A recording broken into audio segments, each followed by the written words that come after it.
ಸೋತಿರಬಹುದು, ಅಳುತ್ತಿರಬಹುದು. ಆದರೆ ಈ ಒಂದು ಮಾತನ್ನು ಎಂದಿಗೂ ಮರೆಯಬೇಡಿ. ದೇವರು ನಿಮ್ಮನ್ನು ಬಿಟ್ಟಿಲ್ಲ. ಜೀವನದಲ್ಲಿ ಕೆಲವೊಮ್ಮೆ ಎಲ್ಲ ಬಾಗಿಲುಗಳು ಮುಚ್ಚಿದಂತೆ ಅನಿಸುತ್ತದೆ. ಯಾರು ನಮ್ಮನ್ನು ಅರ್ಥ ಮಾಡಿಕೊಳ್ಳುವುದಿಲ್ಲ ಎಂದು ಭಾಸವಾಗುತ್ತದೆ.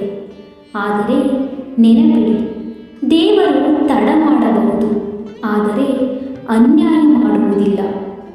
ಇಂದು ನೀವು ಅನುಭವಿಸುತ್ತಿರುವ ಕಷ್ಟವೇ ನಾಳೆಯ ನಿಮ್ಮ ದೊಡ್ಡ ಶಕ್ತಿಯಾಗಬಹುದು. ಜನರು ನಿಮ್ಮನ್ನು ತಿರಸ್ಕರಿಸಬಹುದು, ನಿಮ್ಮ ಪ್ರಯತ್ನವನ್ನು ಹಾಸ್ಯ ಮಾಡಬಹುದು. ಆದರೆ ದೇವರು ನಿಮ್ಮ ಪರಿಶ್ರಮವನ್ನು ಮೌನವಾಗಿ ನೋಡುತ್ತಿದ್ದಾನೆ. ಆದ್ದರಿಂದ ಒಳ್ಳೆಯ ಕೆಲಸ ಮಾಡುವುದನ್ನು ಎಂದಿಗೂ ನಿಲ್ಲಿಸಬೇಡಿ.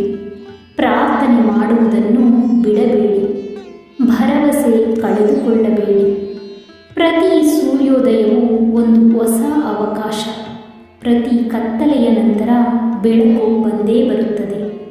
ದೇವರ ಮೇಲೆ ನಂಬಿಕೆ ಇಡಿ. ನಂಬಿಕೆ ಇರುವಲ್ಲಿ ಭಯ ಇರುವುದಿಲ್ಲ.